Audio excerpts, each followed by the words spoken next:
So there I was, drenched in coffee, standing in the middle of a crowded cafe, while my ex-girlfriend's new victim was apologizing so frantically she looked like she might cry.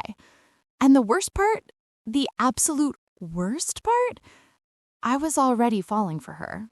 Yeah, day one, I know, I'm an idiot. But before you judge me, let me back up, because this story, it gets so much messier than coffee stains and awkward eye contact. This is about how I went from swearing off relationships forever to, well, you'll see. But first, you need to understand how spectacularly I just destroyed my life exactly 3 weeks earlier. And trust me, if you've ever been betrayed by someone you loved, you're gonna want to stick around for this one. So hit that like button if you're ready for the tea. 3 weeks before the coffee incident, I was standing outside Morgan Thorne's apartment at 2 a.m., watching my entire relationship go up in flames. Literally. Okay, not literally, but my heart felt like it was on fire while I stood there in the rain like some pathetic music video extra. I just found out Morgan had been cheating on me for months. Months! With her coworker, with her gym buddy, and apparently with half the lesbian population of downtown Portland. How did I find out? Oh, just by accidentally seeing a text thread where Morgan was planning a weekend getaway with someone named Alex with the tattoos, while I was supposed to be visiting my sick grandmother. Classy, right? So I'd packed up every single thing of Morgan's from my apartment. Her designer clothes, her fancy skincare products, her collection of pretentious art books she'd never actually read, drove to her place, and left it all in boxes on her doorstep with a note that said, "You can have it all back, including your lies." Did I mention I spray painted liar on one of the boxes? Because I absolutely did. And I didn't regret it. Not even when Morgan came running out, designer pajamas getting soaked, screaming about how I was overreacting and it wasn't that serious. That's when I made myself a promise, right there in the rain. No more relationships. No more trusting someone with my heart. No more pretending love was anything but a trap. I was done. Fast forward to 3 weeks later. I'm working my shift at Moondrop Books, this independent bookstore that smells like old paper and coffee, trying to convince myself I'm perfectly fine being alone forever. My best friend Simone keeps telling me I need to heal and process. But honestly, I just wanted to reorganize the poetry section and pretend emotions didn't exist. Then she walked in, June Castellano, and I swear to God, it was like someone turned the saturation up in real life. She was wearing this yellow sundress covered in tiny daisies, had a film camera around her neck, and was humming something under her breath while browsing the photography section. She looked like she'd just stepped out of a vintage postcard, all sunshine and freckles and gentle smiles. The complete opposite of Morgan's sharp edges and calculated charm. And my very first thought was, oh no. Because even through my brand new relationships are trash philosophy, something in my chest did this stupid little flip. Then she looked up, caught me staring, and smiled, this genuine, warm smile that made her dimples pop, and I literally forgot how to breathe for a second. I turned around so fast I knocked over an entire display of bookmarks. Smooth, Ripley. Real smooth. I heard her laugh, this soft musical sound, and she said, "Are you okay?" And when I turned back around, mumbling something about being fine, our eyes met, and look, I don't believe in love at first sight. I don't. But I definitely believe in, oh shit, I'm in trouble at first sight. Comment below if you've ever had that moment where you just knew someone was about to change your life. So June became a regular at the bookstore. She'd come in twice a week, always smelling like vanilla and something floral, always with her camera, always making the whole place feel brighter. We'd talk about books, about her photography, about my secret dream of opening a bookstore cafe hybrid someday. And every single time I'd remind myself, no, relationships. Remember, you made a promise. But then came the coffee incident. I was at Brewhaven on my day off, trying to read and definitely not thinking about June's laugh, when June herself rushed in, clearly running late for something, ordered an iced latte, and immediately crashed into me while checking her phone. Her entire coffee exploded across my chest. My favorite band shirt, ruined. Coffee everywhere. In June? Oh my God, June looked absolutely horrified. Oh no, I'm so sorry, she kept saying, grabbing napkins, her hands fluttering around like anxious butterflies. And here's the thing. Most people would be pissed. But watching her panic, seeing her cheeks turn pink, catching the way she bit her lip nervously, I started laughing, genuinely laughing. And she stopped mid-apology, looking confused and even more beautiful somehow. I said, "It's okay." I said, coffee dripping down my shirt. Really. She let me buy you a new shirt and another coffee and maybe lunch to apologize properly. And that's how it started. That's how I broke my promise exactly 18 days after making it. Our apology lunch turned into a 4-hour date at this tiny Thai restaurant where we talked about everything. June told me about growing up in a small town where she never fit in, about moving to Portland for art school, about how photography was her way of making the world make sense. I told her about my parents, who still don't fully accept me being gay, about Morgan, though I kept it vague, and about how books were my escape from everything. She listened like every word mattered. Not the performative listening Morgan used to do while checking her phone, real listening, with eye contact and follow-up questions and this intensity that made my stomach flip. At one point, she reached across the table and brushed rice off my cheek, and her fingers lingered just a second longer than necessary. She said, "I really like you, Ripley."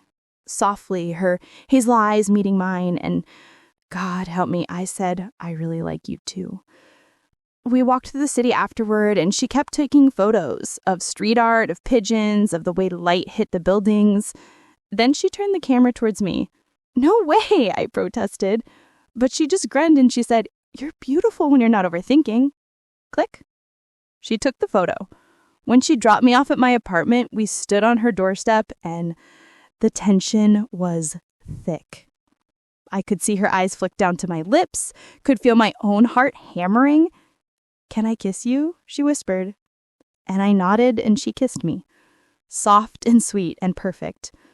Like coming home. Later, lying in bed, I told myself this was different. June is different. This wouldn't end like Morgan. It couldn't. If you're loving this story so far, make sure you're subscribed so you don't miss any of our Sapphic Storytimes. We post new ones every week. The next 6 weeks were perfect. I know, nothing's actually perfect, but it felt pretty damn close. June and I fell into this rhythm where everything just worked. We'd spend mornings at the bookstore together, her photographing customers and displays while I worked, afternoons exploring Portland's food scene. She introduced me to the best Vietnamese sandwiches I've ever had.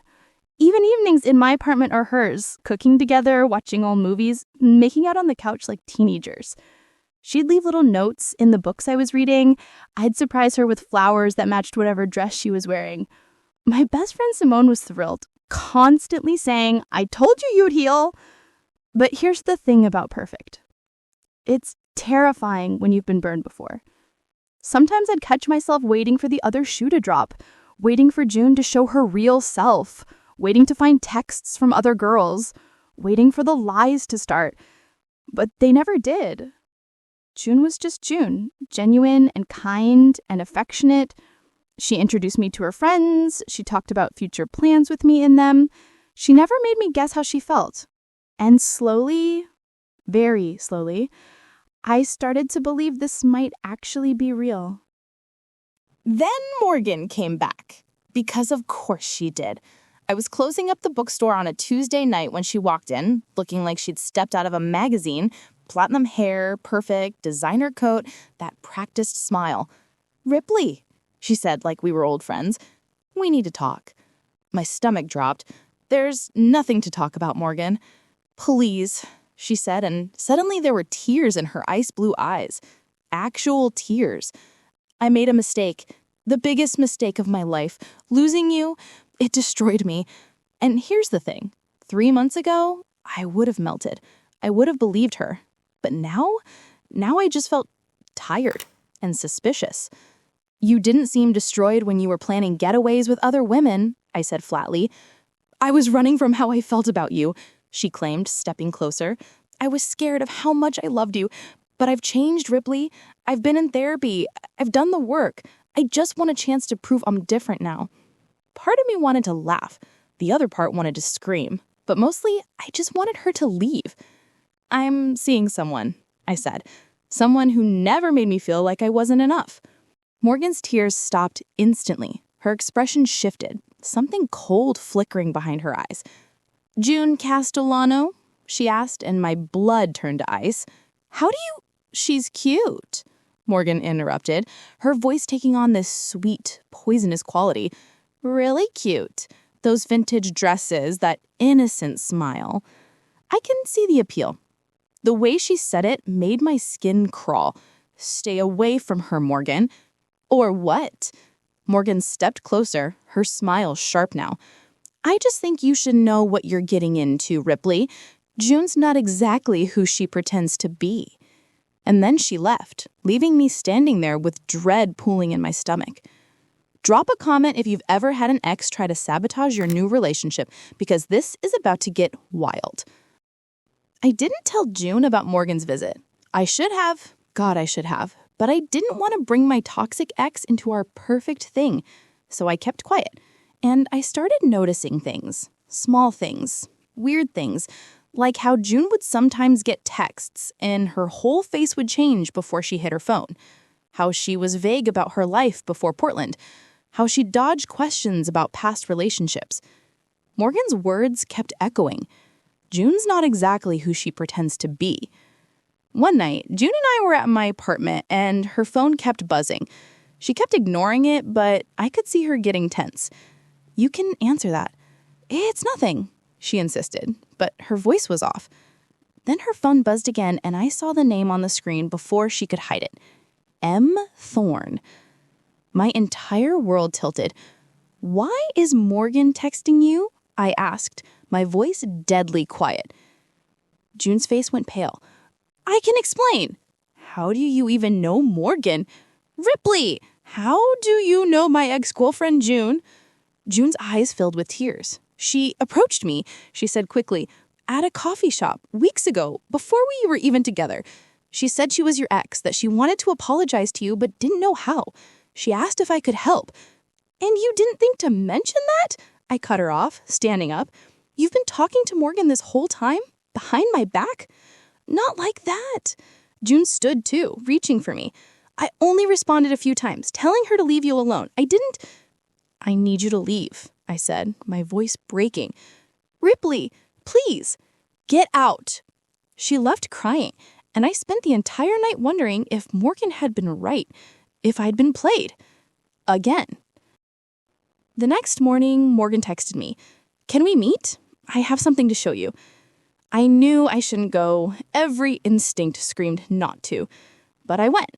We met at a park, and Morgan pulled out her phone. I didn't want to show you this, she said, sounding genuinely sad. But you deserve the truth. She showed me screenshots, texts between her and June, and they looked bad. Messages where June was asking about me, my likes, my dislikes, my vulnerabilities. Messages where Morgan was clearly feeding June information. Messages where June said things like, I think it's working, and she's starting to trust me. My heart shattered. She was using you, Morgan said, softly, putting a hand on my shoulder. I told you where she worked, what she liked, how to approach you. It was a bet, Ripley. She bet her photography friends she could make the cynical bookstore girl fall for her in under 2 months. I felt guilty and tried to warn you, but I pulled away from her touch, feeling sick. Why are you telling me this? Because I care about you, Morgan said, tears returning. I know I messed up. I know I don't deserve another chance, but I couldn't watch her hurt you like this. Everything felt like it was collapsing. June's kindness, her gentleness, our perfect moments, had it all been fake? A game? But then, something clicked. Something about Morgan's story felt wrong. Too convenient. Too perfect. If this was just a bet, I said slowly, why does June look at me like she's my entire world? Why would she introduce me to her friends and family? Why would she... because she's good at playing the part, Morgan interrupted quickly. Too quickly. And that's when I knew. Morgan was lying. If you're on the edge of your seat right now, smash that like button because the truth is about to come out, and it's insane. I showed up at June's apartment unannounced that night. She answered the door in oversized sweats, eyes red from crying, and the sight of her made my chest ache. "Can I come in?" She nodded wordlessly. We sat on her couch, and I told her everything. Morgan's screenshots, her claims, all of it. June listened, tears streaming down her face. When I finished, she grabbed her phone. "Morgan asked me to help you win you back," she said, pulling up her actual messages. "She said she made mistakes and wanted advice on how to apologize. I told her no, that you'd moved on, that she should leave you alone. These," she showed me her screen, "are real messages. Look at the dates." I looked. The messages were nothing like what Morgan had shown me. Morgan had fabricated screenshots, edited them, created an entire false narrative. She approached me that first day at the bookstore, before we even spoke. She told me who you were, told me to stay away from you because you were fragile. I thought she was just a concerned ex. But then you and we happened naturally. The coffee spill was real, my feelings were real, everything was real, Ripley. When she kept texting, I tried to be polite at first because I thought she was trying to make amends. But then her messages got weird, possessive, manipulative, so I blocked her. I should have told you earlier, I know, but I didn't want to bring drama into what we had. I looked at June, really looked at her tear-strained face, at her trembling hands, and at the honesty in her hazel eyes. And I knew she was telling the truth. "Morgan played us both," I said quietly. June nodded. "She couldn't stand that you moved on." The next day, June and I confronted Morgan together. We showed up at her office, walked past her assistant, and dropped printouts of her real messages, including ones where she'd admitted to others that she was trying to break us up, right on her designer desk. "Stay away from us," I said calmly, while Morgan's face went white. "Or these screenshots go to everyone you know." For once in her life, Morgan had nothing to say. We left her sitting there, and June grabbed my hand as we walked out into the sunshine. "That felt good," June said, smiling. "That felt really good," I agreed. And just like that, Morgan Thorne became irrelevant. That was 8 months ago. June and I are still together, stronger than ever, because we learned that real love isn't perfect. It's honest. It's choosing each other even when things get messy. It's communication and trust and calling out the bullshit. June moved into my apartment last month. Her cameras are scattered everywhere, her sundresses fill my closet, and every morning I wake up to her humming while making coffee. We're planning that bookstore cafe I always dreamed about. She's handling the aesthetic, I'm handling the books. Morgan, we heard she moved to Seattle. Good riddance. Sometimes Joan still leaves notes in my books, and I still surprise her with flowers. But now there's something deeper underneath it all. A foundation built on surviving someone trying to tear us apart and choosing each other anyway. Last night, June was editing photos on the couch, and I looked over to see which ones. They were all of me, candid shots from our 8 months together. "You're always photographing me." She smiled, that dimpled smile that still makes my heart skip. "You're my favorite subject," she said simply. "You're my favorite everything."